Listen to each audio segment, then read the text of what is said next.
Le courrier n'est pas arrivé. La lettre n'est pas arrivée aujourd'hui. La poste était en grève. Non, c'est tout simplement parce que bon, la journée était un peu perturbée, beaucoup d'événements familiales à gérer. Mais toutefois, nous avons une autre lettre. Ça, c'est la lettre de Jean-Yves. Et Pasteur Jean-Yves va venir et je sais qu'il a cherché la face du Seigneur et il va nous parler aujourd'hui et on va continuer avec les lettres prochainement. Pasteur Jean-Yves, viens. En tout cas, parle-nous. Alléluia. Pouvons-nous nous lever? Alléluia. Pouvons-nous rendre gloire à ce grand Dieu que nous avons chanté, que nous avons loué, que nous avons adoré, que nous avons glorifié. Alléluia. C'est pour lui que nous sommes ici aujourd'hui. C'est pour l'honorer. Alléluia. C'est pour élever son nom. Alléluia. Jésus. Alléluia.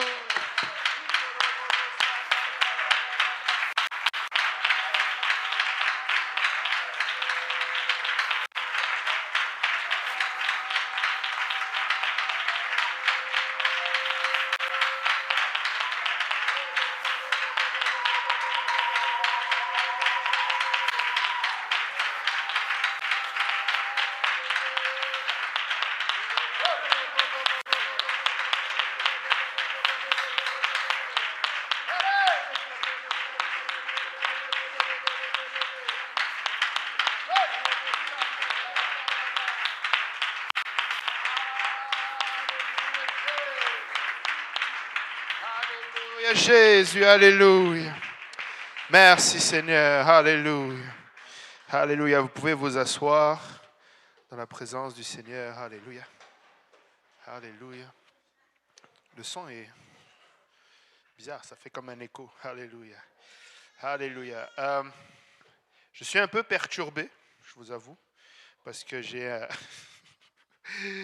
venais ici avec quelque chose et j'ai l'impression que ce n'est plus vraiment ça, mais on va y arriver. Amen. Et merci Seigneur pour l'opportunité d'être là devant vous. Amen. Je bénis le Seigneur pour cela. Je rends hommage et honneur à qui honneur est dû. Amen. À mon pasteur. Alléluia. Au pasteur Kaozi, à sa famille. Alléluia. Au pasteur Graham. Alléluia. À tous nos pasteurs. Alléluia. Et je rends honneur aussi à tout le peuple de Dieu qui vient semaine après semaine. Vous savez, l'Église, pour certains, ils savent que je n'aime pas cette phrase, mais l'Église, c'est vrai que ce n'est pas les bâtiments. Mais elle devient encore plus vraie quand le peuple de Dieu ne vient pas dans les bâtiments. Amen. Le moment où vraiment l'Église, ce n'est pas les bâtiments, c'est quand le peuple de Dieu n'est pas rassemblé dans l'Église. Amen. Donc, c'est bon de voir le peuple de Dieu à la maison de Dieu. Amen. C'est des convocations saintes que l'Éternel nous donne. Amen. Ce ne sont pas juste des programmes que nos pasteurs ou la direction met en place, mais c'est vraiment une sainte convocation de la part de l'Éternel. Amen. Et c'est bon que d'y répondre. Alléluia. Et alléluia. On va demander au pasteur Kaozi, alléluia, s'il peut prier pour la parole ce soir. Alléluia.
Alléluia, au nom de Jésus. Alléluia. Oui, battons nos mains pour le Seigneur. Alléluia. Alléluia, alléluia, alléluia. Alléluia. Alléluia. Je venais ici avec un message intitulé Dieu ma priorité. Amen. Mais on va aller dans Job.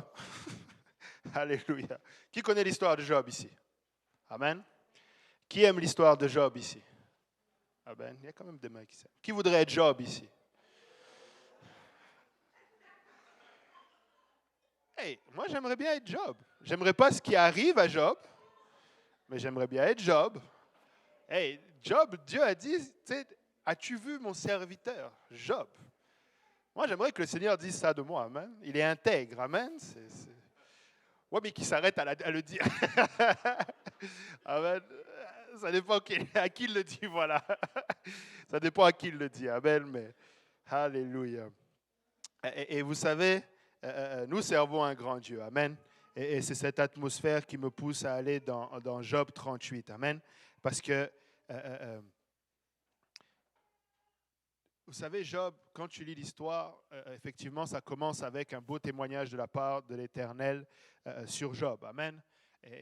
Alors que le diable passe, il dit, as-tu vu mon serviteur? Le diable disait qu'il était parti se promener sur la terre. Il a dit, as-tu remarqué mon serviteur Job? Peut-être qu'on va le lire juste. Revenons au début, Job, au chapitre 1er.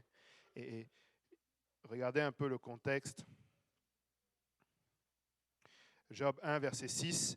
La parole de Dieu nous dit, « Or les fils de Dieu vinrent un jour se présenter devant l'Éternel, et Satan vint aussi au milieu d'eux. L'Éternel dit à Satan, d'où viens-tu? Et Satan répondit à l'Éternel, de parcourir la terre et de m'y promener. L'Éternel dit à Satan, as-tu remarqué mon serviteur Job? Il n'y a personne comme lui sur la terre, un homme intègre et droit, craignant Dieu et se détournant du mal. Et Satan répondit à l'Éternel, est-ce d'une manière désintéressée que Job craint Dieu? Et c'est là que les troubles commencent pour Job, amen, parce que Satan en a après lui, mais ça on le sait, amen. Qui sait que le diable en a après votre vie, amen? Le diable en a après nous, amen. Le diable en a après ce que nous représentons aux yeux de Dieu. Et c'est pourquoi nous sommes en plein dans sa mire, parce qu'il y a un témoignage de la part de Dieu sur la vie de Job. Mais vous imaginez, Satan dit qu'il a parcouru toute la terre. Et de tout ce que l'Éternel a pu faire, ou de tous ceux qui sont sur la terre, l'Éternel a tenu à souligner la présence de Job, a tenu à souligner son intégrité, a tenu à souligner comment il craint Dieu, comment il cherche à plaire à Dieu. Amen. Et je vous l'accorde, tout le reste du chapitre du livre de Job, justement au chapitre 38, nous voyons comment Job a tout perdu, comment Job, sous la main du diable, par l'autorisation de Dieu, a perdu ses enfants, a perdu ses biens, est même tombé malade, etc., etc., etc. Mais regardez au verset 38, au chapitre 38 plutôt. L'Éternel répondit à Job du milieu de la tempête et il dit, « Qui est celui qui obscurcit mes desseins par des discours sans intelligence ?» Amen. Qui obscurcit mes desseins par des discours sans intelligence? C'était le dessein de Dieu que Job passe par cette situation. Amen. Aussi bizarre que ça puisse paraître, surtout quand on le prend d'un point de vue si on se met à la place de Job. Mais Éternel, comment tu peux permettre cela? Mais l'Éternel est en train de dire ici que ça fait partie de son plan. Amen. Vous savez, quand nous marchons avec le Seigneur, nous devons réaliser qui nous sommes, où nous sommes, et que nous sommes entre les mains de l'Éternel. Amen. Dans toute situation, bien sûr, on connaît des versets comme tout concourt au bien de ceux qui aiment Dieu. Amen. Et pour vous avouer, moi aussi, pendant longtemps, j'ai cru que ça disait tout le bien concourt au bien de ceux qui aiment Dieu. Mais ce n'est pas ça que la parole de Dieu dit. Amen. C'est tout concourt au bien de ceux qui aiment Dieu. Amen. Nous sommes toujours entre les mains de l'Éternel. Amen. La parole de Dieu déclare que même lors du déluge, Dieu était encore sur son trône. Amen. Il est au contrôle de toutes choses. Et là, il reprend Job en lui disant, « Pourquoi tu obscurcis mes desseins ?» en d'autres termes, par un discours sans intelligence. Il dit, « Saint terrain comme un vaillant homme, je t'interrogerai et tu m'instruiras. » Et là, il commence à décliner la grandeur de notre Dieu. Amen.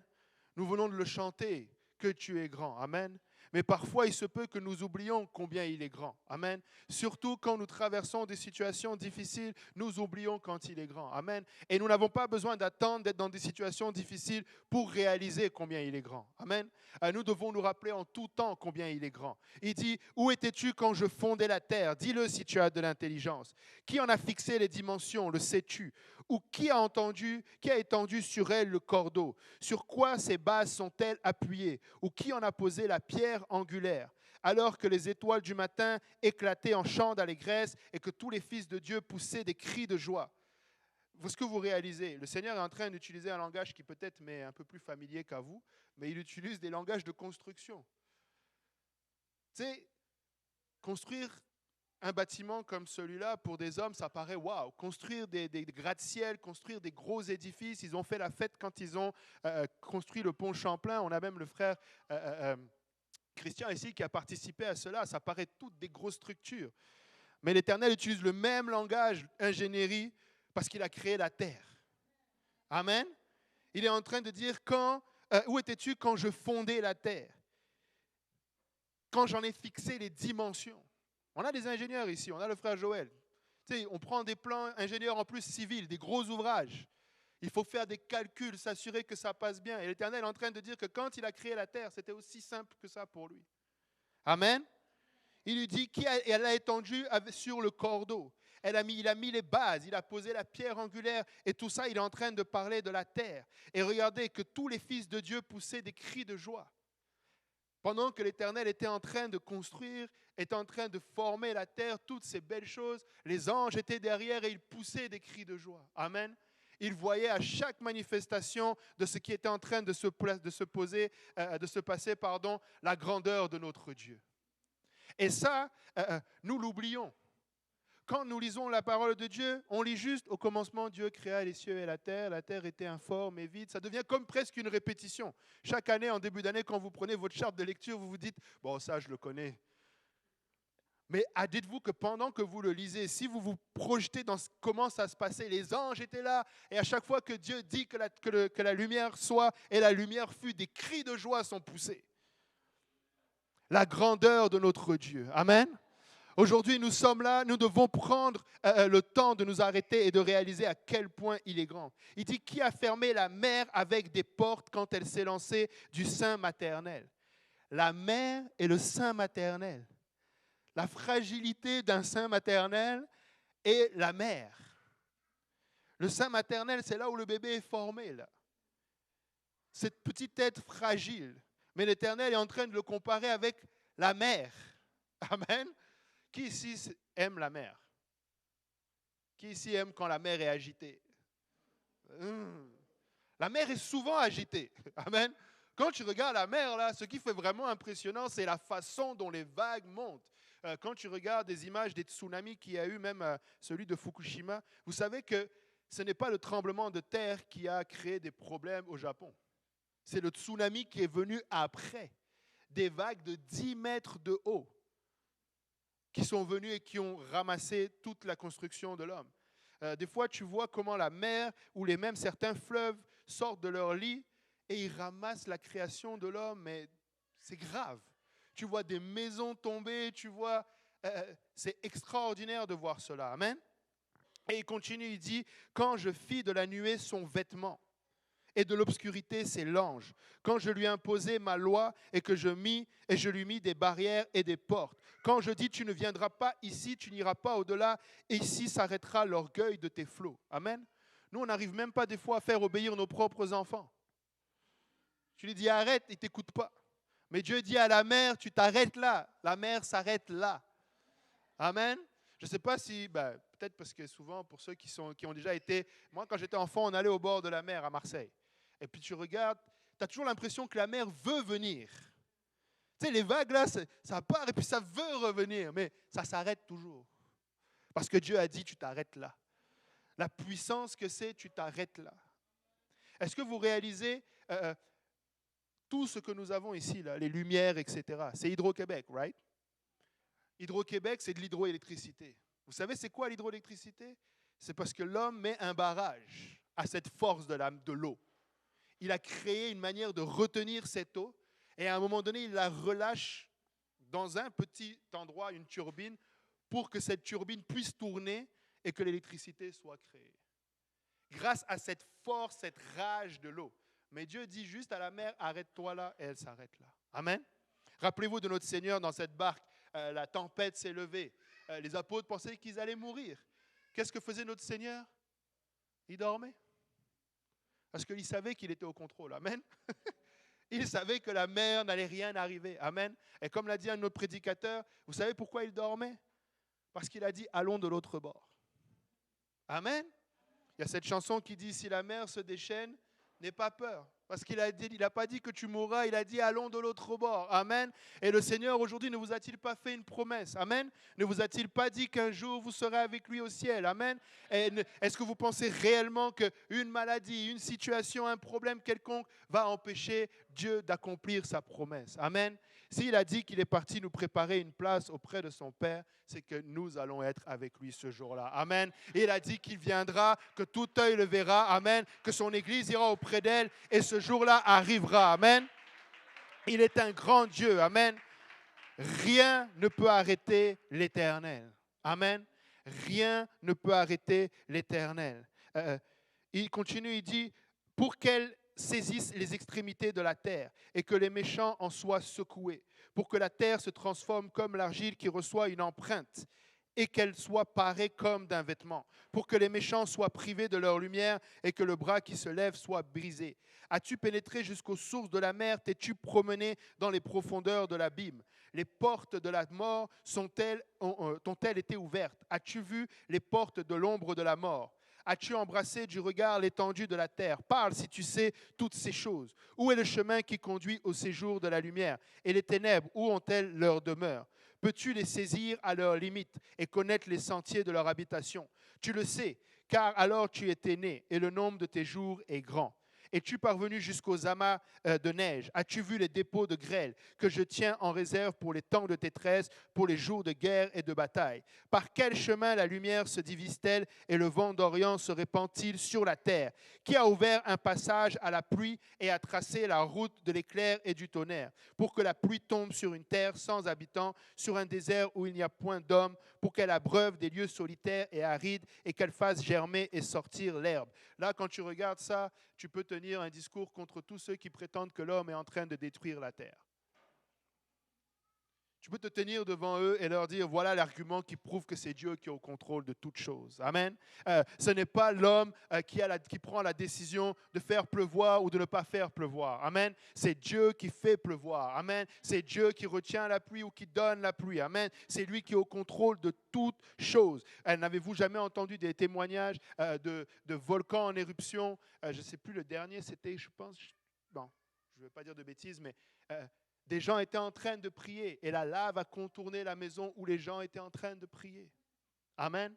Lorsque nous prions, les éléments de la nature obéissent. Amen. L'Esprit du Seigneur qui est en vous peut reprendre les éléments de la nature. Amen.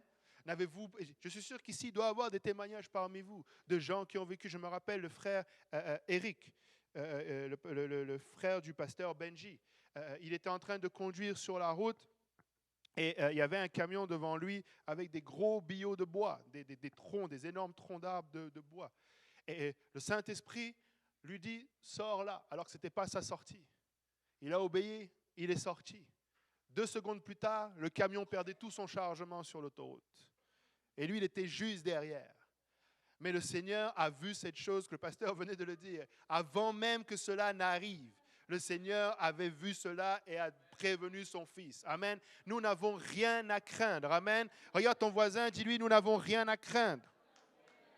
Amen. Nous servons un grand Dieu. Amen. Nous servons un grand Dieu. Alléluia. Pouvons-nous battre nos mains pour ce Dieu?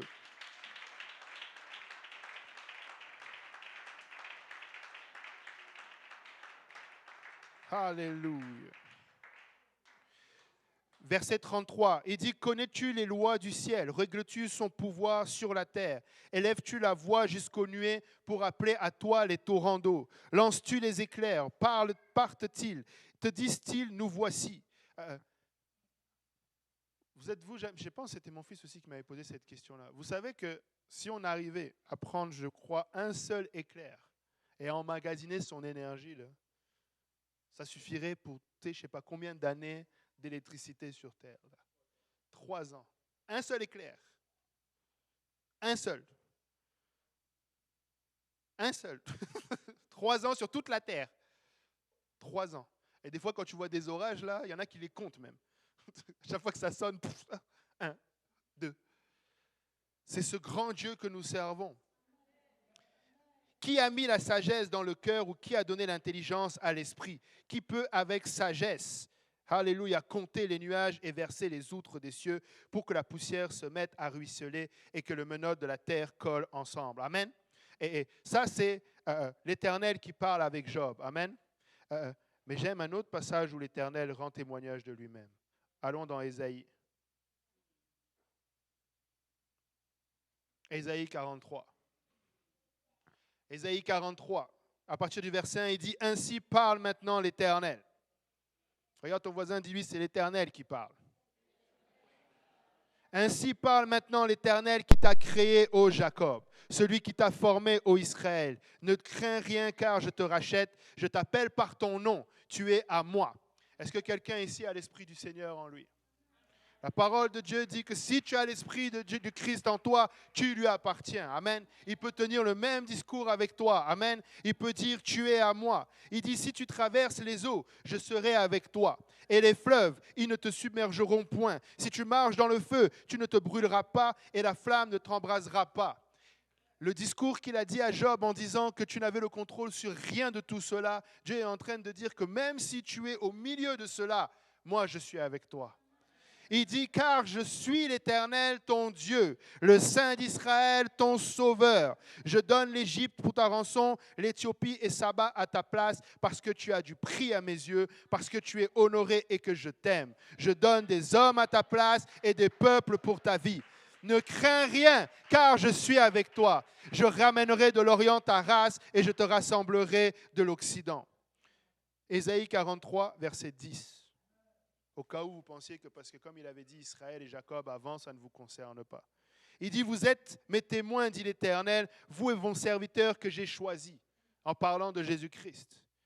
Il dit, afin que vous le sachiez, que vous me croyez, que vous compreniez que c'est moi. Avant moi, il n'y a point été formé de Dieu, et après moi, il n'y en aura point. Alléluia, il n'y a pas d'autre Dieu. Amen. Écoute Israël, l'Éternel, notre Dieu, est le seul éternel. Il n'y en a point d'autre. Oh, que si le peuple de Dieu pouvait réaliser cela.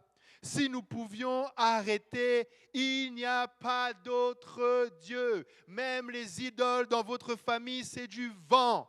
C'est du vent. La seule chose qui te fait peur, c'est ta propre superstition. La même que tu peux retrouver ridicule. Certains pensent que si tu brises un miroir, c'est 7 ans de malheur. Si tu passes sous une échelle, je ne sais plus combien. Mon Dieu, si tu fais les deux en même temps, tu es foutu. Je racontais cela à Laval. Je disais cela. Ma mère, bon, c'est vrai que les gens ne me croient pas, mais je suis un peu sénégalais. Un peu quand même. Encore aujourd'hui, j'en ai croisé un qui dit, tu vois, il est sénégalais blanc. Et ça vient avec tout son lot du Sénégal. Ça vient avec le tchèp, pour ceux qui aiment le riz au poisson. Ça vient avec le yassa, pour ceux qui aiment le poulet. Mais ça vient aussi avec les marabouts. Ben ouais. Ah, ça vient avec. Dans la culture, là, le problème, tu sais, il y a de ces, j'allais dire nations, mais je ne sais pas comment. Il y a de ces cultures qui sont plus dangereuses que d'autres. Quand le Seigneur dit, c'est parce que tu n'as été ni chaud ni froid. Tu sais, les Sénégalais ne sont pas musulmans. Ils ne sont pas chrétiens, ils ne sont pas musulmans. Ils prétendent être musulmans, mais ils font de la sorcellerie à tour de bras. Ils mélangent tout. Même si leur histoire était vraie, là, Allah serait fâché jusqu'à fatiguer. Parce que finalement, il dit qu'il est le seul et que Mahomet c'est son prophète, mais eux, ils sont tout le temps en train de faire de la sorcellerie. Donc ça ne marcherait pas. Mais tout ça, c'est des idoles. Amen, ça n'existe pas. Il n'y a qu'un seul Dieu. Mais bref, quand ma mère ne servait pas l'Éternel, bonne catholique sénégalaise qu'elle était, elle allait aussi voir le féticheur. Et les Sénégalais, on avait toujours, bon moi j'en avais pas, mais ils ont des ceintures de fil de lin avec une pochette, etc., etc. Maman qui dit, soi-disant, ça nous protège. Et moi, j'étais tout le temps malade. Et ma mère, elle disait, comme il est tout le temps malade, alors elle allait voir plus le marabout pour moi que pour les autres. Et le truc, je me rappelle, j'avais même un collier là avec une espèce de roche, je ne sais pas à quoi elle servait, bref. Mais ce qui est drôle, c'est qu'à l'inverse, le Seigneur dit d'aller témoigner à tout le monde. Mais nous, il fallait qu'on cache ces choses-là. Vous voyez la différence entre la lumière et les ténèbres? Quand quelqu'un te donne un conseil, il te dit « parle pas », c'est que c'est ténébreux. Ne va pas voir ton pasteur, c'est ténébreux. Ne dis pas à tes parents pour les enfants, c'est ténébreux. Dans la lumière, là, on peut aller voir tout. Il n'y a rien de caché. Amen. Alléluia. Comme une fois, c'était le pasteur William qui disait, quand tu as une victoire avec l'Éternel, tu vas crier haut et fort, l'Éternel m'a béni. Maintenant, si tu ne peux pas le dire, c'est pose-toi la question, d'où vient ta bénédiction? Si tu ne peux pas témoigner, l'Éternel m'a béni. Moi, le Seigneur m'a déjà dit, une fois, j'étais fâché. Bon, je saute du coq à l'âne, mais désolé, ce n'était pas dans mes notes. J'étais fâché, je disais non, je faisais confiance au Seigneur quand je traversais ma période de désert où je ne trouvais rien. Même McDo ne voulait pas m'embaucher.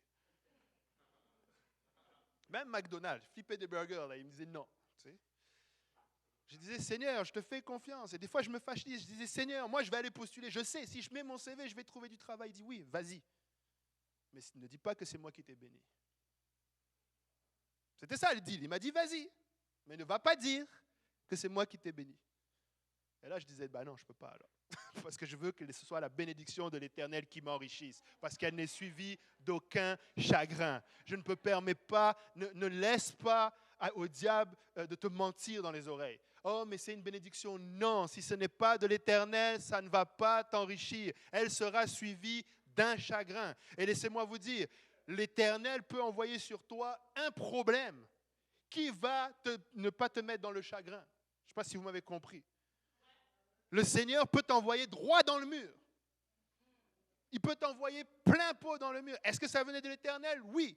Il voulait que tu frappes le mur, tu tombes et que tu te relèves, tu dises, OK, il y avait quelque chose à apprendre là-dedans. Mais ce n'est pas le chagrin qui suit. Ce n'est pas le chagrin qui suit. Ça reste la bénédiction qui suit. Je reviens à mon histoire de marabout, parce que je sais que ça intéresse quelqu'un.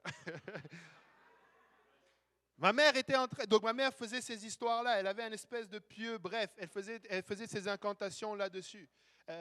Tuer le coq, etc., blablabla. Bla, bla. Mais elle était catholique. Elle essayait en tout cas, comme dirait mon oncle. Et ce qui s'est passé, c'est que par la suite, elle a laissé ces affaires-là, voyant peut-être que ça ne menait nulle part. Et par la grâce de Dieu, une sœur haïtienne de son travail l'a invitée à l'église. Elle est allée dans une église de réveil, une église évangélique, et elle a rencontré le Seigneur. Elle a entendu parler de la vérité. Elle a obéi. Elle nous a emmenés avec elle. Elle voyait très bien sa famille. Tu sais, le Seigneur sait faire. Quand le Seigneur est après toi, il sait faire. Amen. Et c'était le temps. Amen. Et donc, on a commencé à aller. Et du peu qu'on connaissait, parce que vous savez, quand tu es catholique, tu ne connais pas grand-chose. Mais du peu qu'on connaissait, on essayait de prier. Et je me rappelle de ce chant. En France, c'était « Ton amour, ta puissance, ta présence dans ma vie. » Pasteur, dans la chambre de ma mère, la présence de Dieu tombait. On avait peur, la crainte, pas peur mais la crainte nous envahissait. C'est quoi ça? Qu'est-ce que c'est que cette présence? On chantait, c'est tout ce qu'on savait de cette chanson-là, mais on le chantait. Et je veux t'adorer de tout mon cœur. Et on chantait, on pleurait, on ne savait pas ce que c'était.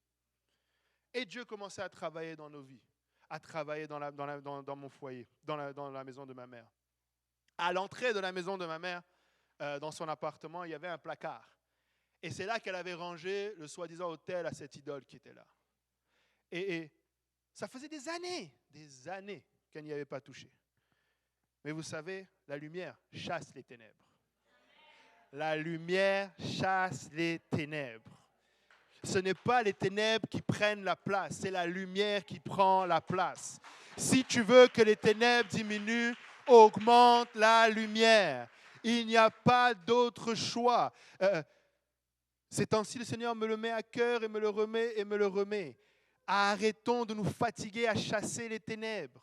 Nous devons ajouter la lumière. Les ténèbres, c'est l'absence de lumière. Si tu essaies, la seule chose que tu fais quand tu chasses les ténèbres, c'est que tu fais l'inventaire et tu n'as pas fini de faire l'inventaire. Il y en a beaucoup. C'est pas caché, il y en a beaucoup. Mais mets la lumière. Amen. Et donc, ce soi-disant hôtel-là, quand elle faisait ces trucs-là, elle versait de l'alcool dessus, du rhum. Et un jour, on rentre avec mes frères et sœurs de l'école et ça sent fort, le rhum. Et là, nous, tu sais, directement, on a pensé à ça, on a dit, mais on est où là? On pensait que c'était fini ces affaires-là. Et puis là, on rentre, on dit, maman, qu'est-ce qui s'est passé ici? Comment ça? Mais tu sens pas? Vous savez, c'était quoi? C'était ces démons qui étaient là, qui ne supportaient pas la présence de Dieu. On a sorti ça, on l'a détruit, c'était la délivrance. Ce n'était pas que le démon voulait nous réclamer, non. C'était l'Éternel qui était en train de mettre dehors tout ce qui ne lui appartient pas. Et c'est comme ça que le Seigneur fait. Il va faire le ménage dans notre vie. Mais c'est à nous de nous laisser volontiers faire mettre dehors le ménage de notre vie. Écoutez, frères et sœurs, si tu as quelque chose que tu sais que l'Éternel te demande de te débarrasser, ne le mets pas dans un placard, Dieu le voit. Les lumières vont jusqu'à sous le tapis, dans les placards, sous ton lit, le coffre-fort à la banque. Ne te dis pas, oh, je l'ai mis quelque part au pays. Même si c'est au pays, débarrasse-toi. Si le Seigneur t'a dit, débarrasse-toi, débarrasse-toi. Parce qu'il y en a un qui te réclame. Et si tu ne fais pas le choix ferme de suivre l'Éternel, il sera toujours là pour te réclamer et te cribler comme le froment pour te détruire. Mais laissez-moi vous dire, je ne suis pas en train de glorifier le diable ici. Je suis en train de dire que ce grand Dieu, la petite famille que nous étions, nous chantions une simple chanson. Ton amour, ta puissance, ta présence dans ma vie. Et ça chassait tous les démons qui étaient là. Les démons ne pouvaient pas supporter la présence de l'Éternel. Nous servons un grand Dieu, n'est-ce pas? Nous servons un grand Dieu.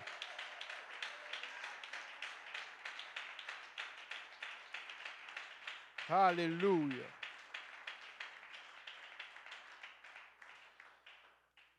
Verset 11, 43, Ésaïe 43, il dit, c'est moi qui suis l'Éternel, et hors moi, il n'y a point de sauveur. C'est moi qui ai annoncé, sauvé, prédit. Ce n'est point parmi vous un Dieu étranger. Vous êtes mes témoins, dit l'Éternel, c'est moi qui suis Dieu. Je suis dès le commencement, et nul ne délivre de ma main. J'agirai, qui s'y opposera? Ainsi parle l'Éternel, votre Rédempteur.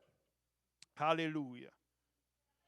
Ainsi parle l'Éternel, votre Rédempteur, le Saint d'Israël. À cause de vous, j'envoie l'ennemi contre Babylone et je fais descendre tous les fuyards, même les Chaldéens sur les navires dont ils tiraient gloire. Je suis l'Éternel, votre Saint, le Créateur d'Israël, votre Roi. Ainsi parle l'Éternel qui fraya dans la mer un chemin et dans les eaux puissantes un sentier. Au cas où tu n'aurais pas compris que même quand il n'y a pas de chemin, c'est lui qui fait un chemin. L'Éternel te dit que c'est lui qui a fait le chemin dans la mer. Amen. C'est un grand Dieu que nous servons. Alléluia. Ésaïe 44. Au verset 9, il dit, ceux qui fabriquent des idoles ne sont tous que vanité, et leur plus belle œuvre ne sert à rien. Elles le témoignent d'elles-mêmes. Elles n'ont ni la vue ni l'intelligence afin qu'ils soient dans la confusion. Qu'est-ce qui fabrique un Dieu ou font une idole pour n'en retirer aucune utilité? Voici, tous ceux qui y travaillent seront confondus et les ouvriers ne sont que des hommes qui se réunissent tous et ils se présentent et tous ensemble, ils seront tremblants et couverts de honte. Le forgeron fait une hache, il travaille avec le charbon et il façonne à coups de marteau. Il la forge d'un bras vigoureux. Mais a-t-il faim? Le voilà sans force. Ne boit-il pas d'eau? Le voilà épuisé.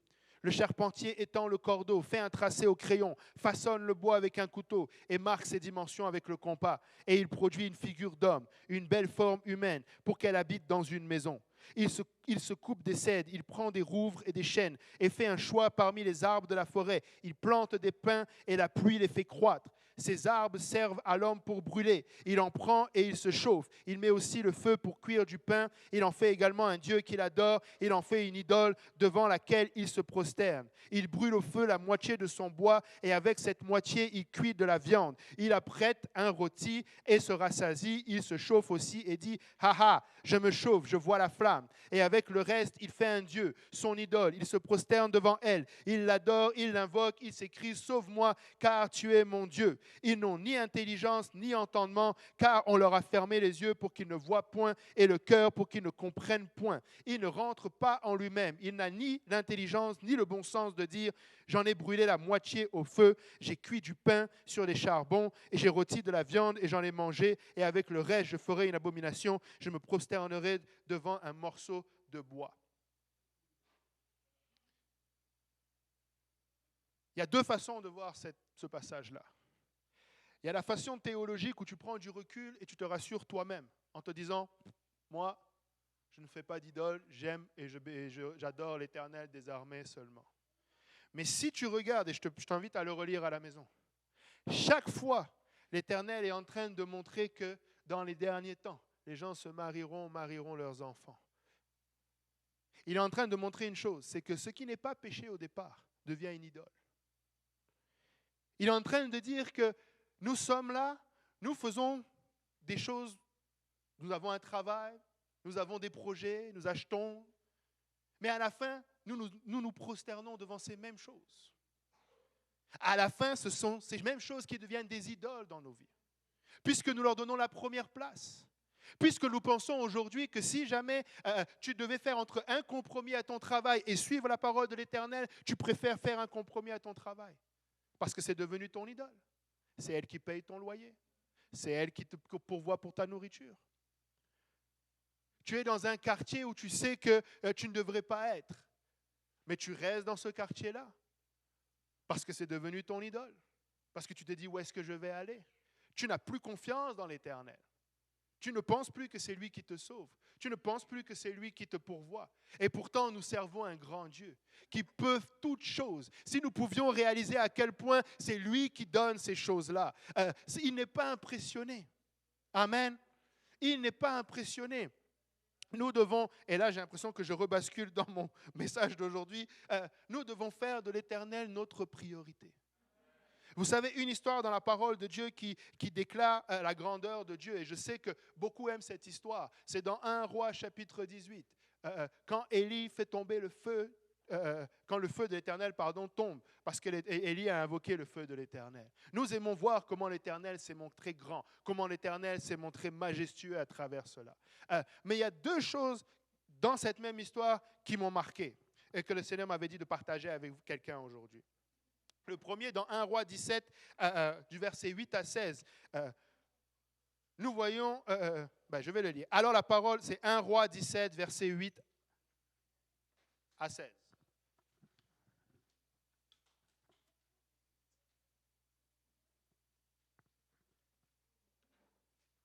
Alors la parole de l'Éternel fut adressée en ces mots. Lève-toi, va à Sérepta, qui appartient à Sidon, et demeure là. Voici, j'y ai ordonné à une femme veuve de te nourrir. Il se leva et alla à Sérepta. Comme il arrivait à l'entrée de la ville, voici, il y avait là une femme veuve qui ramassait du bois. Il l'appela et dit, va me chercher, je te prie, un peu d'eau dans un vase, afin que je boive. Et elle alla en chercher. Il appela de nouveau, dit, apporte-moi, je te prie, un morceau de pain dans ta main. Elle répondit, l'Éternel, ton Dieu est vivant. Je n'ai rien de cuit, je n'ai qu'une poignée de farine dans un pot et un peu d'huile dans une cruche. Et voici, je ramasse 2 morceaux de bois. Puis je rentrerai et je préparerai cela pour moi et pour mon fils. Nous mangerons, après quoi nous mourrons. Élie lui dit, ne crains point, rentre, fais comme tu l'as dit. Seulement, prépare-moi d'abord, que quelqu'un dise d'abord.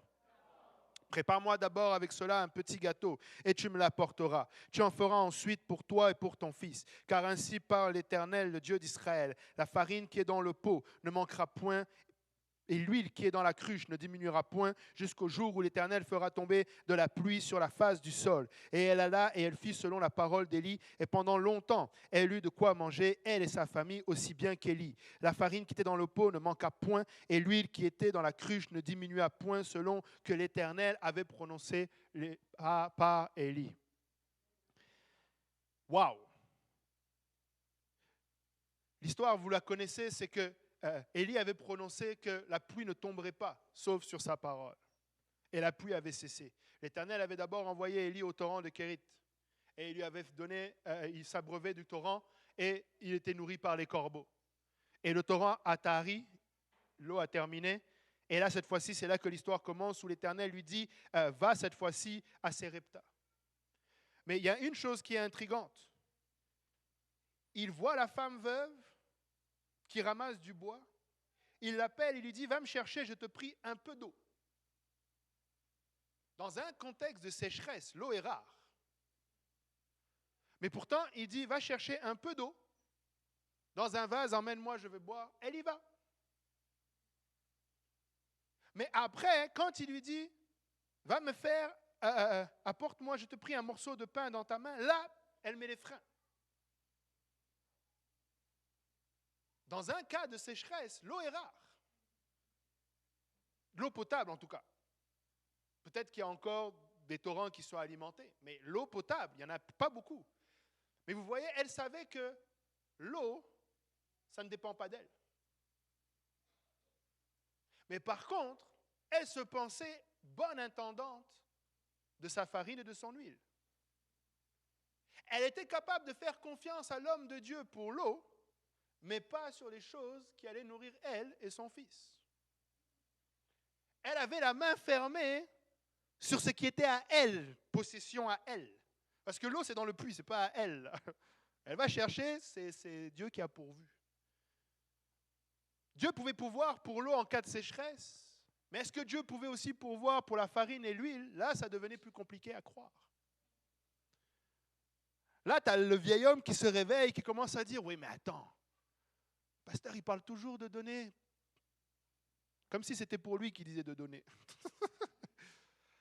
Je sais que le Congo est grand, mais la francophonie, c'est plus que le Congo.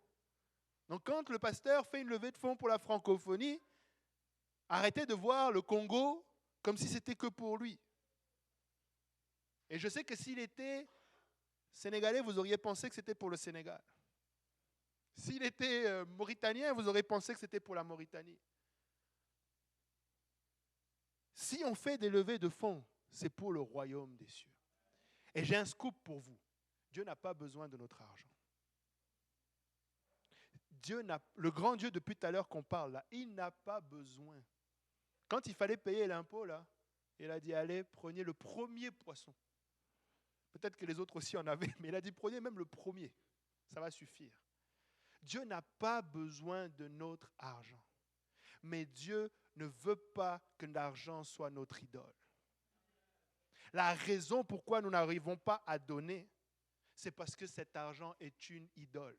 Et pendant que je parle, j'entends toujours certains raisonnements de dire oui, mais quand même, et tout de suite, tu peux sentir les raisonnements.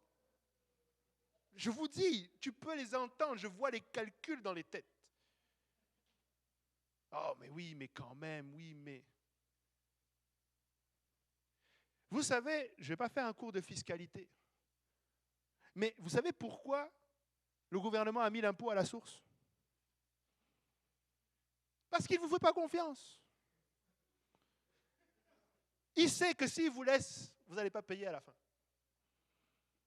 Il se dit, je vais te prendre un peu, quitte à ce que je te rende après, t'inquiète pas, je vais te rendre, mais je vais te prendre d'abord.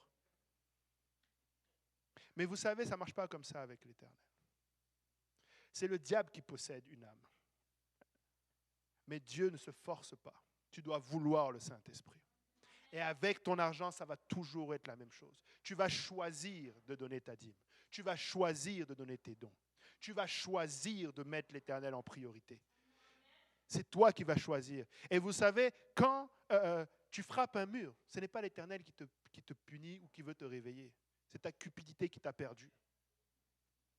C'est ta cupidité qui t'a perdu. Dieu n'a pas besoin de notre argent. Je vous le dis, Dieu n'a pas besoin de notre argent. Dieu peut le faire sans notre argent. Mais c'est un privilège que nous avons que de pouvoir participer.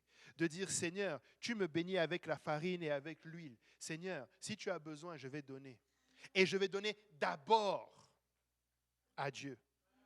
Et d'abord à Dieu, je ne suis pas en train de parler de la dîme. Quand je donne ma dîme, je ne fais qu'obéir à l'Éternel. Mais quand je donne d'abord au projet de l'Éternel, avant mes propres projets, là, j'ai donné d'abord à Dieu. Amen. Si je vais donner d'abord. Si j'ai un choix à faire entre mon projet et le projet de l'Éternel, je veux d'abord donner à l'Éternel. Je vais d'abord donner à l'Éternel. Amen. J'ai l'impression que le Dieu est devenu soudainement moins grand. Les Amen sont devenus petits.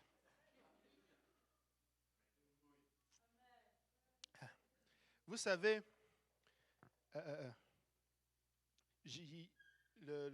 c'est Mark Morgan. Mark Morgan, c'est ça. Hein? Mark Morgan, le pasteur Mark Morgan, le révérend Mark Morgan, qui disait, une dame lui avait raconté une vision qu'elle a eue. Et c'était un géant, un grand géant, qui avait un pied à l'est et à l'ouest de l'Amérique du Nord. Et ce géant-là, c'était l'argent. C'était maman. Vous savez, l'argent dans ce pays, c'est une idole. Et nous n'avons pas le choix que de le dire et de le redire et de le rappeler. Parce que c'est l'idole qui se camoufle le plus. C'est celle dont on a l'impression que, mais non, il y a toujours une légitimité derrière. Toujours. Toujours. Mais vous savez, le Seigneur peut te garder avec rien. Rien. C'est lui qui fait tomber la pluie. C'est lui qui pourvoit. C'est lui qui fait ces choses-là. Élie lui a dit, va, prépare-moi d'abord. Et après, tu vas faire. Elle avait déjà fait le scénario. Et c'est comme ça qu'on fait avec l'argent, patron. On est dramatique. Non, mais regarde, j'ai plus rien. Je vais payer mon loyer et après, c'est fini. Je vais être dans le rouge. Les créanciers vont me venir après. C'est pas vrai. Jeudi prochain, il y a ta paye. L'argent va rentrer encore. La dernière fois, le Seigneur me dit, tu sais, des fois, Dieu m'a parlé. Qu'est-ce qu'il t'a dit? Change de travail. Mais ce n'est pas Dieu qui t'avait dit, ça c'était ton travail déjà. Oui, mais la dernière fois, je n'avais pas bien entendu. Cette fois-ci, je suis sûr, Dieu m'a parlé. Et dans la bouche de 2 ou 3, mais ils sont où les 2 autres? Oui, ils arrivent. Nous devons faire attention. Nous devons mettre nos priorités à la bonne place. Amen. Alléluia.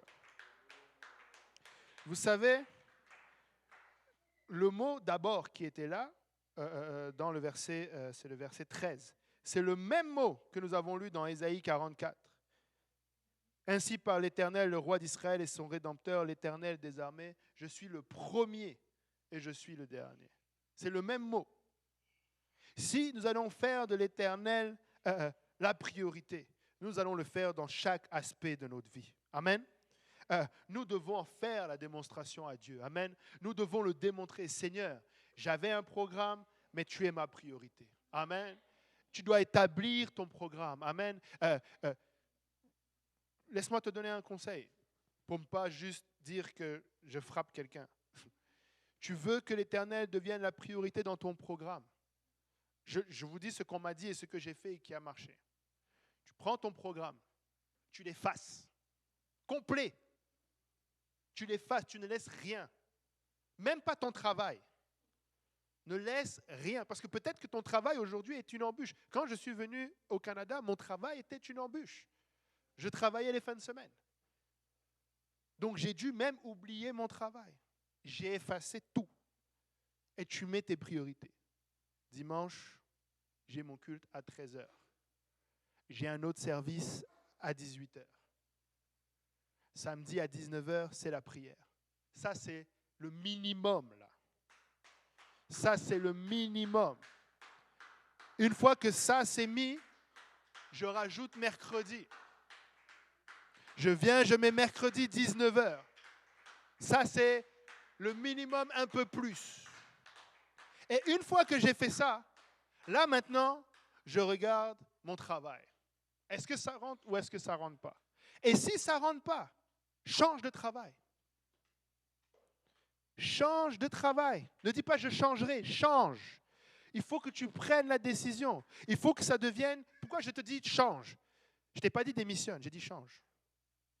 Mais ce que je suis en train de dire, c'est tu vas devant l'Éternel, tu dis regarde Seigneur, j'ai fait, ça ne fit pas. Et il faut que ça rentre. Puisque je veux aller mercredi à l'étude, et je veux aller samedi à la prière, et je veux faire mes deux services dimanche. Maintenant, Seigneur, regarde, mon travail, ça ne marche pas. Donc soit on me change de poste, on me fait une promotion, et puis là, je deviens celui qui fait les horaires, comme ça, c'est moi qui fais mes horaires. Soit tu me donnes un autre travail, et l'Éternel va te donner un autre travail. Je te garantis, ça ne prendra pas un mois, l'Éternel va te donner un autre travail. Si ta priorité, c'est l'Éternel va le faire. Je dis un mois parce que ça prend 2 semaines pour le trouver, 2 semaines de préavis pour commencer le nouveau travail. C'est déjà calculé. Un mois. Après quoi, tu fais tes autres priorités. Tu commences. Après, à un moment donné, quand tu matures, parce qu'il y en a qui veulent s'échapper, ils disent non, moi c'est déjà fait, je viens le mercredi, oui. Mais après, l'église, c'est quoi que tu fais le plus? Parce que si tu fais le minimum et que tu passes trop de temps à faire autre chose, ce n'est plus ta priorité, l'église. Tu dois faire plus de Dieu qu'autre chose dans ta vie. Amen. Pour chaque activité extra que tu fais dans ta vie, tu dois mettre une activité spirituelle. Oh, je vais courir 1 heure, c'est bon pour le corps. Ben, tu dois prier 1 heure, c'est bon pour ton esprit. Si tu cours plus que tu ne pries, la course est une idole.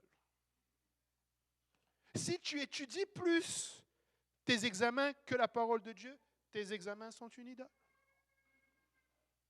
Oui, mais c'est un investissement. N'amassez pas des trésors sur la terre. Investis dans le ciel. Ton trésor est mieux placé au ciel que dans n'importe quel investissement terrestre. Amen. Nous voulons que l'Éternel devienne notre priorité. Amen. Et laissez-moi vous dire, ça fonctionne. Amen.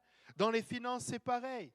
Scrape complètement ton budget si tu sais que pour le moment, ce n'est pas l'Éternel qui est la priorité. Refais ton budget. Je gagne tant par année. Je donne ma dîme sur ce pourcentage. Je donne mon 10%, ça c'est le minimum. Amen. Et à partir de là, tu continues à donner selon les besoins. Amen. À chaque fois qu'un besoin est présenté, frères et sœurs, donnez. Même si c'est $10, donnez. Ne dites jamais, je ne peux pas donner. Amen. Quel que soit le projet, vous savez que ça va bénir la maison de l'Éternel. Donnez. Ne serait-ce que $5, $10, $20, donne. Amen. Alléluia. Nous devons faire de l'Éternel notre priorité. Amen. Matthieu 6, 33, cherchez premièrement le royaume et la justice de Dieu et toutes ces choses vous seront données par-dessus. Amen. J'aime tellement ce passage-là parce que les choses vous seront données. Il n'y a pas d'effort. C'est un don. Amen. Je n'ai jamais eu plus d'argent dans mes salaires que quand je travaillais pour la ville de Montréal qui demande un secondaire 5, Sœur Lila. Secondaire 5. On va à l'université, on fait des diplômes d'ingénieur et je gagnais plus que l'ingénieur. Avec un secondaire 5. Qui a déjà fait ici $10 000 en 15 jours?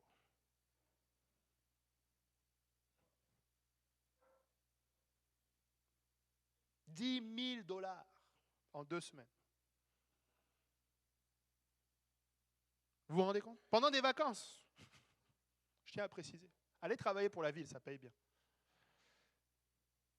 Je vous dis, c'était sœur Joël qui aimait trop dire ça. On dirait le travail de ton père. Mais c'était le travail de mon père, littéralement. C'est Dieu qui m'avait placé là. Je ne faisais rien. Pas que je ne travaillais pas, mais il n'y avait rien à faire là. Tu réponds au téléphone, tu dis bonjour, tu donnes l'information et tu passes à autre chose. J'ai déjà travaillé dur. Frère Ludo a déjà travaillé dur. On a soulevé des choses ensemble. C'était dur. J'ai déjà eu des budgets à faire. J'ai déjà eu des magasins avec des budgets de 1 million à gérer, des équipes de 15 personnes. Tu dois faire des choses, des matchs. Là, je ne faisais rien. Si je vous dis que je ne faisais rien, c'est parce que comparé à ce que c'était, et le Seigneur a donné.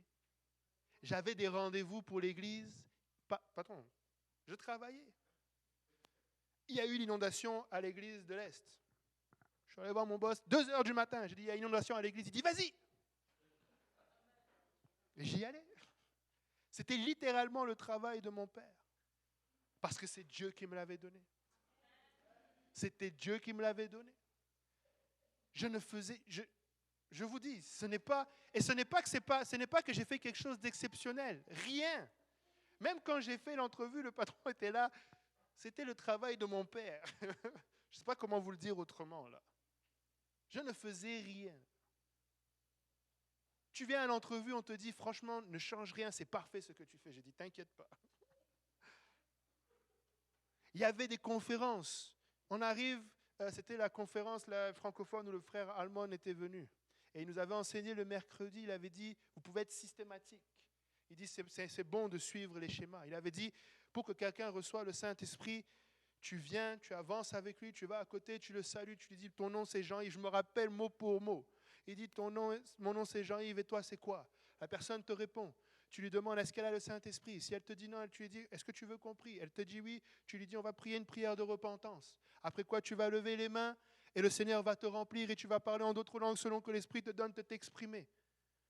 Le samedi soir, je travaillais, vendredi soir, je travaillais à 23h.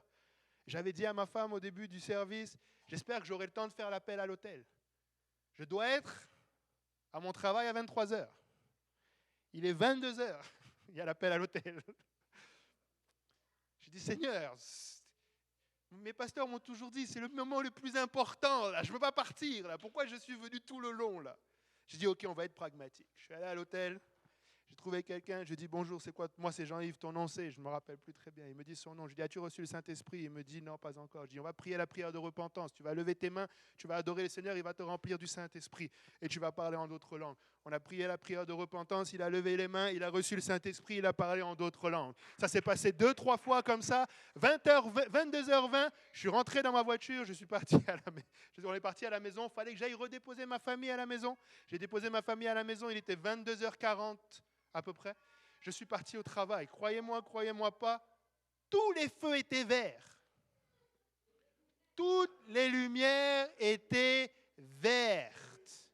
Je suis arrivé à Place des Arts, au quartier général de la police. J'arrive, une voiture part, je me gare, je monte. 23h, j'ai commencé mon quart de travail.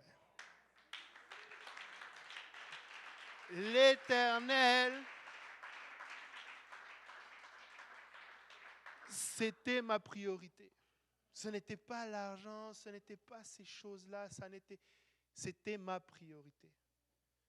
Et il y en a qui vont te dire, oui, mais ce n'est pas épanouissant un travail secondaire 5. Ça a payé mes factures. C'est très épanoui. Ça a payé de loin même mes factures. La fois où je vous ai dit que j'ai fait 10 000 $ en 2 semaines, j'ai changé tous mes électroménagers. Je ne suis pas allé chez Bro et Martineau dire Dieu m'a béni avec un paiement sur 8 ans. Il m'avait réellement béni. C'est la vraie bénédiction. Et l'Éternel peut le faire pour chacun d'entre nous. Je ne suis pas exceptionnel, mais alors de loin. Je dirais comme Paul, le premier des pécheurs. Mais c'est parce que c'est un Dieu fidèle que nous servons. Et il le fait fidèlement. Il n'échoue jamais. Il ne laisse son enfant jamais. Il nous a laissé tomber jamais, pas une fois. Tu le vois encore et encore. Nous étions en Europe, nous étions en France, nous voulions partir. Nous avions dit on part. Où? On ne savait pas, mais on voulait juste partir. Au départ, nous on pensait que c'était le Sénégal. Le Seigneur a dit non, ce n'est pas le Sénégal. Il a fermé la porte. Quand le Seigneur ferme la porte, personne ne peut l'ouvrir. Amen. Et tu ne veux pas l'ouvrir. Amen. Finalement, le Seigneur, après nous avoir fait passer le désert, vous savez, vous apprenez dans le désert. On n'a pas Internet, mais on n'a pas le live à Laval, mais le pasteur Achille nous a prêché là-dessus. Il faut venir à Laval, mais bon, si tu n'as pas ton service, amen. Il nous a prêché là-dessus, amen. Le Seigneur veut t'emmener dans le désert pour te parler, amen. Allez voir dans Osée. Il dit, je l'ai fait traverser le désert, comme ça je pourrai parler à son cœur, amen. Et le Seigneur nous avait fait traverser le désert pour nous préparer, amen. Et là, le Seigneur ouvre la porte pour le Canada. Seulement, ça faisait un bout qu'on était dans le désert. Vous savez quoi, dans le désert, c'est désertique. On n'avait pas d'argent, rien. Là, la seule chose qui nous séparait de nous et de notre rêve du Canada, ou de partir en tout cas, c'était quoi? 4 000 $. Mais c'est beaucoup quand tu es dans le désert, 4 000 $. Et là, de nulle part, une amie d'enfance appelle mon épouse. Elle lui dit, comment ça va? Ça fait longtemps, blablabla. Ouais, est-ce que tout va bien? Oui, ça va. Blablabla, ça continue. Et elle repose la question à mon épouse, est-ce que tout va bien? Oui, ça va. Elle continue. Est-ce que tout va bien? Bon, ça va. Tu es sûr? Elle dit, bon, voilà, c'est juste que là, on est un peu un casse-tête. On a un projet, là, on doit partir au Canada, mais voilà, on devait, pour la semaine prochaine, donner un montant comme quoi on a sur le compte 4 000 $, mais on n'avait pas. Elle a dit, donne-moi ton numéro de compte, je t'envoie un virement, tu me les rendras quand tu pourras. 13 ans plus tard, je suis citoyen canadien ici. Juste parce qu'elle n'était pas veuve, mais elle a répondu à l'appel de Dieu. Et elle nous a donné ces 4 000 $ qu'on lui a rendus. Mais ça nous a permis d'avoir le visa ici. Dieu pourvoit. Peut-être que tu es dans un désert, tu te dis, non, là, vraiment, Dieu m'a abandonné. Il n'abandonne pas. Il est un grand Dieu. Le désert dans lequel tu es, c'est lui qui l'a créé. Il sait où tu te trouves. Et à chaque fois que tu lis, si tu regardes dans ta parole, à chaque fois que tu lis, même dans le désert, le Seigneur est le plus proche de toi. Amen. C'est à ce moment-là même que vous êtes face à face. Amen. Alléluia. Proverbe 3, verset 6. Reconnais-le dans toutes tes voies. Il aplanira tes sentiers. Amen. Nous devons simplement le mettre en priorité. Je vais terminer avec ce verset-là. Matthieu 6, versets 7 à 8. Si on peut se lever tous ensemble.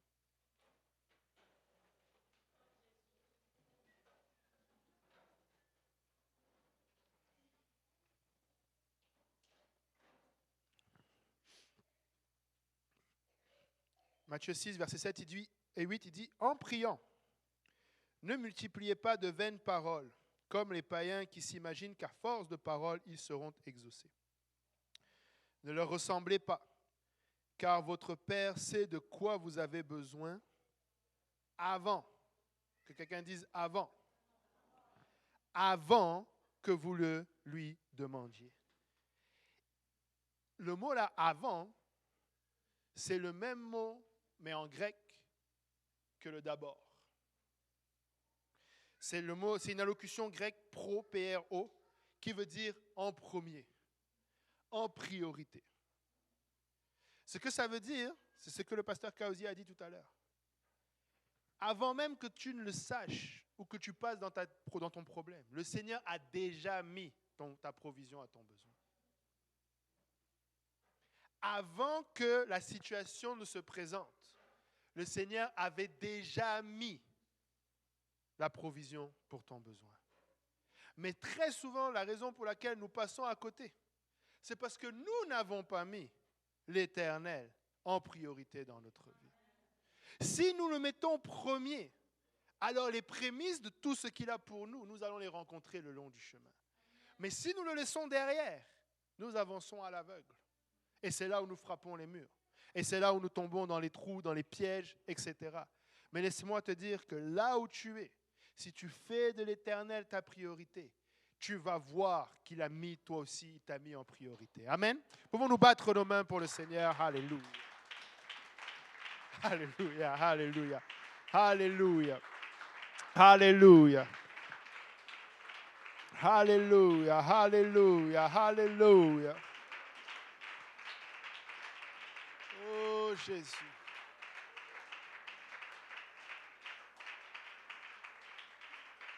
Alléluia.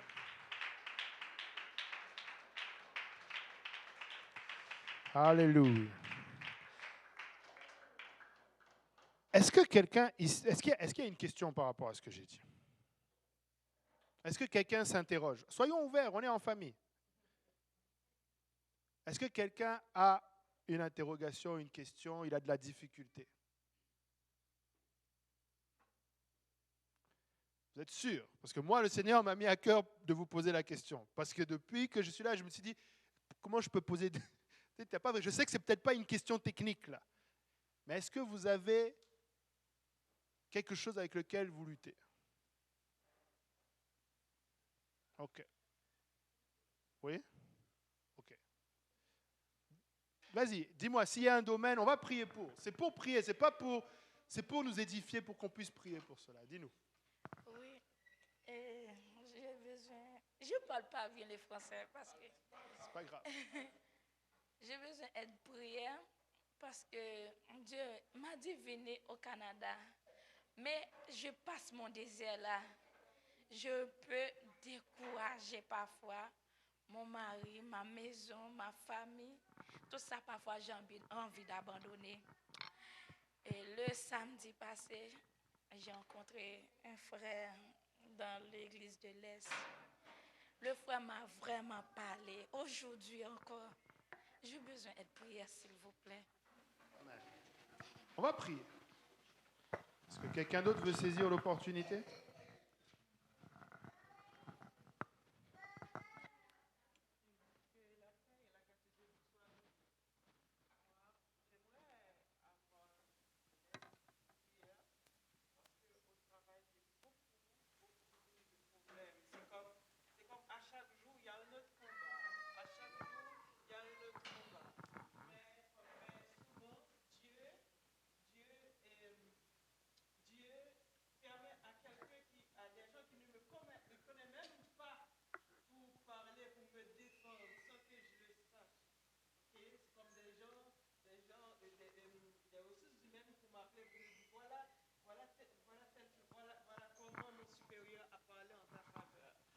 À chaque fois, même si j'ai remporté la victoire aujourd'hui, mais demain, il y a quelque chose d'autre qui m'attend. C'est toujours, ça fait 5 ans que je suis au travail, mais à chaque jour, c'est toujours des luttes, des luttes. Alors, j'ai besoin d'aide. Amen. Amen. Vas-y.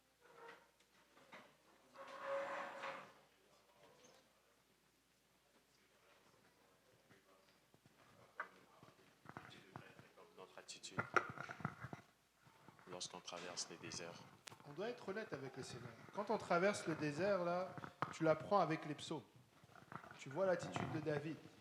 Tu sais, David se plaint. Mais il se plaint à la bonne personne. Il se plaint à son Dieu. Souvent, là où nous faillissons, c'est qu'on se plaint à nous-mêmes ou on se plaint à quelqu'un qui ne peut rien pour nous. Mais quand tu te plains à Dieu, Dieu ne te dit pas « Mais pourquoi tu ne me fais pas confiance ?» Non.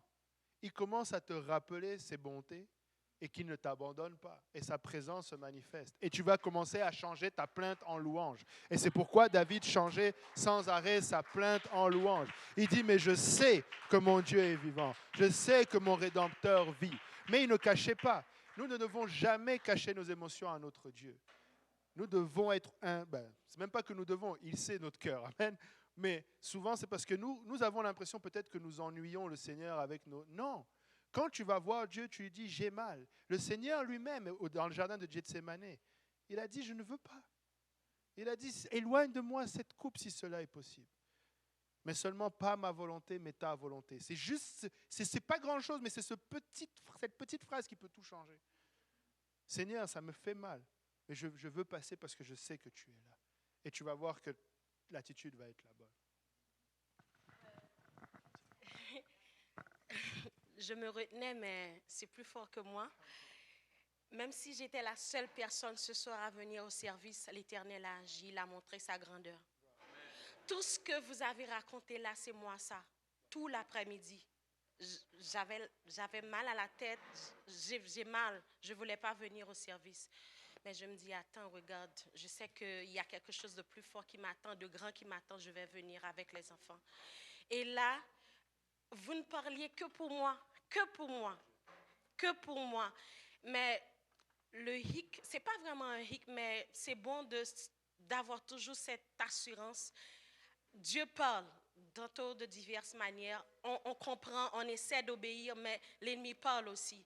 C'est quelles sont les attitudes, quelles sont les astuces, quels sont, je ne sais pas, les trucs pour pouvoir vraiment discerner quand ça c'est Dieu qui a parlé et que je dois obéir. Il n'a pas encore dit son mot, il n'a pas encore donné sa dernière décision. Et ça c'est l'ennemi qui parle. Non, je ne dois pas obéir, je ne dois pas l'écouter et faire je dirais, faire cette séparation-là, je dirais, comment le faire? Ce n'est pas toujours facile pour pouvoir écouter, discerner, toujours comprendre c'est quoi la volonté de Dieu. Et ça, pour moi, c'est dur.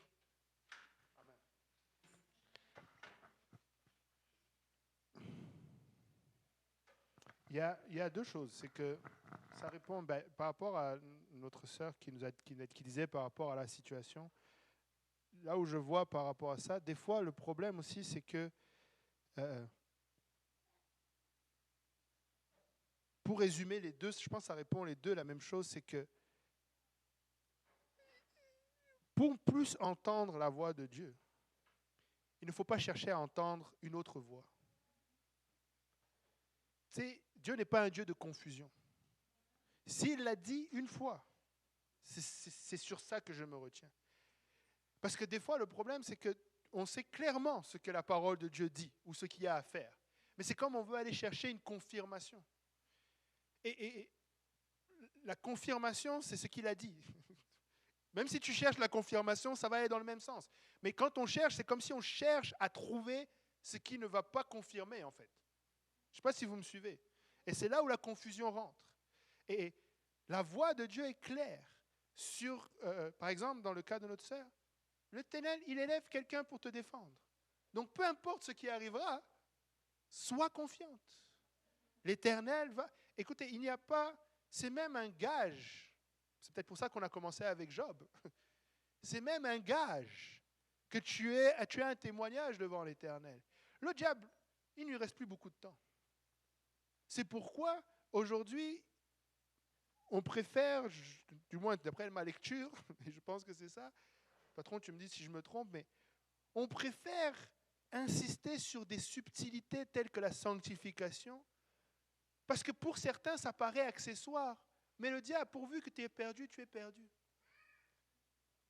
Il y a des choses qui sont grosses. Et ça, là, le diable, il te laisse, c'est déjà gros. Il y en a qui se pervertissent en centre-ville, là. On n'a pas besoin de vous le dire que ce n'est pas bien. Vous le savez que ce n'est pas bien. Mais dans la marche avec le Seigneur, il y a des petites choses où là, on doit plus vous aider parce que le diable fait du semblant. Il te met sur un chemin parallèle. Mais tu sais, tu ne dois pas être sur un chemin parallèle. Tu dois être sur les rails qui t'emmènent au ciel. Tu ne sors ni à droite ni à gauche. Tu es sur ces rails-là. Parce que des fois, sinon, tu vas être parallèle, tu crois que tu es bon, mais tu n'es pas bon. Tu dois rester là. Donc, ce que je veux dire par là, c'est que on se tient ferme sur la parole de l'Éternel qui est sortie. Ce que je sais être Dieu, peu importe les circonstances, Seigneur, ta parole est claire là-dessus. Et je me tiens à la parole. Et je refuse la confusion. Dieu n'est pas un Dieu de confusion. Et vous savez quand est-ce qu'il l'annonce? Il l'annonce dans Joël. Il dit, mon peuple ne sera plus dans la confusion, parce que nous avons l'Esprit du Seigneur. Nous n'avons pas à être dans la confusion. On nous prêche la vérité et ça va être cette vérité-là que nous allons appliquer. Et peu importe ce qui vient, ça semble bizarre, ce n'est pas la confusion. Et je terminerai juste sur une chose par rapport à ça, le pouvoir de la couverture, l'autorité. Nos pasteurs, c'est à cela que sert un pasteur. Un pasteur sert à des moments où je sais que Dieu n'est pas un Dieu de confusion, mais pasteur, regarde, il y a ça, c'est trop proche, je n'y arrive pas. Il est là pour me dire, regarde, c'est ça. Et je lui fais confiance. Il devient la clarté là. Ça, c'est important. Alléluia. Amen. On va prier. Amen. On va prier pour notre sœur. Le nom encore, c'est Madeleine, la sœur Madeleine. Ah oui, parce que c'est bon. Amen. Je me rappelle. Alléluia. On va prier. Amen. Et nous allons prier que le Seigneur nous aide. Amen. Vous savez, l'objectif vraiment, c'est que nous arrivions à cette place-là où la raison pour laquelle le Seigneur m'a poussé à demander s'il y avait des questions ou quoi, c'est parce que ce n'est pas une reproche que l'Éternel nous fait. Amen. Il n'est pas en train de dire tu ne fais pas la bonne chose. Il est en train de dire persévère dans le fait que je sois ta priorité. Amen. Et frères et sœurs, on est ensemble là-dedans. Amen. On veut tous que ce soit la priorité. On veut tous aller au ciel. Amen. On veut tous se retrouver là-bas. Amen. On veut tous se regarder et dire on l'a fait. On a tenu. On a persévéré. Le Seigneur nous a fait grâce et on a persévéré. Amen. Tu pourras voir ton frère et dire, tu as persévéré, tu as persévéré, tu as persévéré. Amen. Ce n'est pas vrai que c'est le monde qui aura le dernier mot. Tu vas y arriver. Amen. Alléluia. Alléluia. On va élever nos voix ensemble. Amen. Élevons nos voix. Alléluia. Seigneur éternel, notre Dieu et roi, papa, nous te bénissons. Seigneur, nous te disons merci, Seigneur. Alléluia. Merci de nous avoir rappelé à quel point tu es un grand Dieu, papa. Tu n'es pas un grand Dieu. Tu es le seul et unique vrai Dieu, papa. Seigneur, tu remplis toutes choses, Seigneur. Père éternel, il n'y a point d'autre Dieu formé avant toi. Il n'y en aura pas d'autre après toi, Seigneur. Tu es notre Rédempteur. Tu es notre Créateur. Tu es notre pourvoyeur. Papa, Seigneur, nous existons par le souffle de tes narines, papa. Seigneur, aujourd'hui, c'est toi que nous élevons. C'est toi que nous glorifions. À toi seul la gloire. À toi seul la louange. À toi seul la gloire, papa. Seigneur, nous venons prier, Seigneur, pour nos sœurs, papa, pour nos frères. Seigneur, pour notre sœur Madeleine, papa. Que tu nous aides, papa. Seigneur, alléluia. À faire, Seigneur, de l'éternel notre priorité, papa. Seigneur, tu le mets dans notre cœur, papa. Parce que tu sais que c'est notre besoin, papa. Seigneur, avant même que nous l'exprimions, papa, tu sais quel est notre besoin, papa. Et notre besoin, papa, c'est que tu sois la priorité dans notre vie. Papa, Seigneur, nous voulons te chercher premièrement, toi et la justice de ton royaume. Père éternel, donne-nous la force, Seigneur. Donne-nous, éternel, mon Dieu, à persévérer, papa. Seigneur, donne-nous à réaliser, papa, que nous sommes tes enfants, papa. Que tu nous as donné, Seigneur, ton Esprit Saint, papa. Seigneur, afin, Seigneur, de nous donner cette assurance que nous sommes tes enfants, afin que nous puissions crier Abba Père, Seigneur. Papa, tu nous as donné la puissance de marcher sur les serpents et sur les scorpions, papa. Tu dis, Seigneur éternel, dans ta parole, papa, que nous sommes tes témoins, papa. Oh Seigneur, donne-nous à le réaliser, papa. Lorsque nous oublions, Père éternel, lorsque nous faillissons, papa, à glorifier ton nom dans le désert. Papa, ça fait mal, papa. Seigneur, papa, ça fait mal, Seigneur. Papa éternel, mon Dieu, mais tu es celui qui nous accompagne, Seigneur. Tu es celui qui ne faillit jamais, papa. Seigneur, nous voulons, Seigneur éternel, mon Dieu, faire taire, papa, Seigneur, les voix de l'ennemi, Seigneur, qui nous poussent, Seigneur, à remettre en question ta promesse, à remettre en question, Seigneur, tes plans pour nos vies. Oh Seigneur, mais plus grand est celui qui est en nous que celui qui est dans le monde, papa. Seigneur, que ta parole, Seigneur, nous saisisse, papa. Seigneur, nous rejetons la confusion, Père éternel. Nous rejetons la confusion, papa. Tu n'es pas un Dieu de confusion, papa. Tu es l'auteur et le rémunérateur de ceux qui te cherchent. Papa, nous te cherchons avec tout ce qui est en nous, Père éternel. Nous te cherchons, papa. Seigneur, alléluia. Parfois, nous avons eu à faillir. Pardonne-nous. Seigneur, nous n'avons pas fait comme tu voulais. Pardonne-nous. Seigneur, nous avons besoin de ta miséricorde, papa. Mais n'as-tu pas dit, Seigneur, que nous pouvons nous approcher avec assurance du trône de ta grâce pour obtenir miséricorde, papa.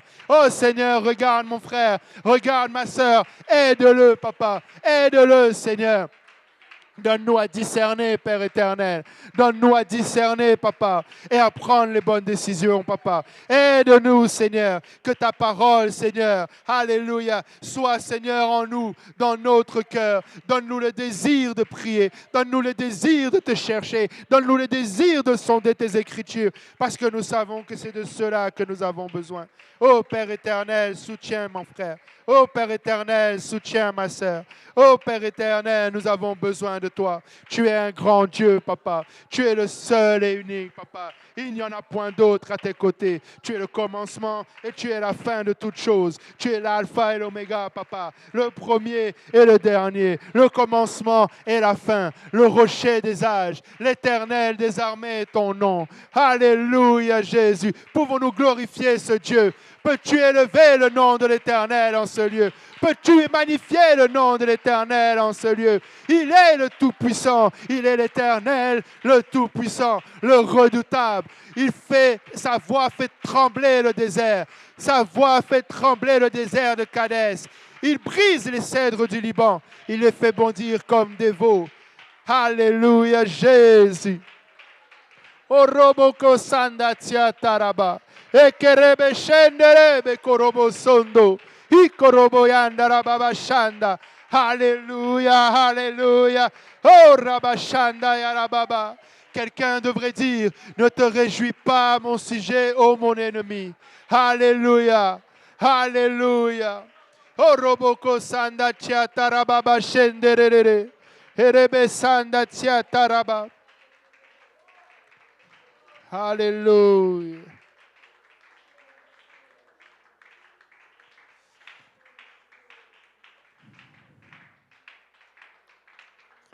Alléluia.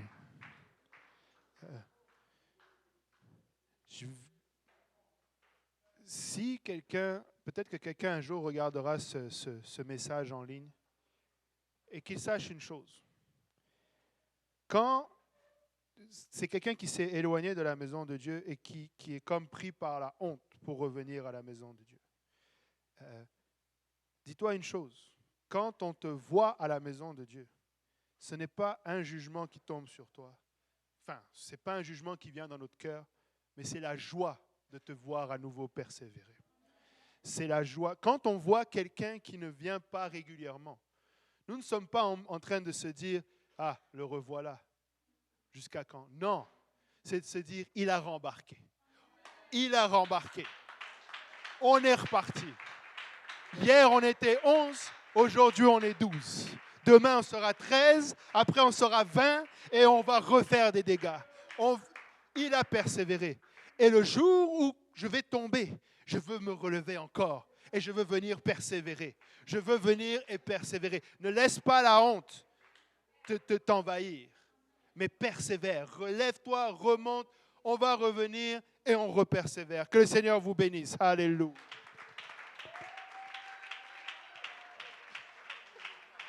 OK. Alléluia. On va clôturer, on va faire une prière de clôture pour notre retour à la maison. Amen. Alléluia. Éternel, notre Dieu et roi, encore une fois, merci Seigneur pour ta parole. Merci pour le privilège, Seigneur, alléluia, d'être dans ta maison encore une fois, Papa. Seigneur éternel, je viens remettre entre tes mains, Seigneur, ton Église, Papa. Seigneur, tous ensemble, Papa, Seigneur, nous voulons, Seigneur, ta protection sur nos vies. Seigneur, nous prions, Seigneur, que ton sang nous couvre, que tu sois, Seigneur, celui qui nous raccompagne à la maison, que tu ouvres le chemin devant nous, Papa, que tu sois le pilote de nos véhicules, Papa, Seigneur, le chauffeur de nos autobus, Seigneur. Papa, garde chacun d'entre nous pour la gloire de ton nom, jusqu'à ce que nous voyons la prochaine fois, Seigneur. Papa, reçois la gloire, l'honneur et la louange. C'est au nom de Jésus-Christ que nous avons prié et que tout le monde dise au nom de Jésus. Alléluia. Battons encore nos mains pour ce grand Dieu. Alléluia. Alléluia. Le Seigneur vous bénisse. Alléluia.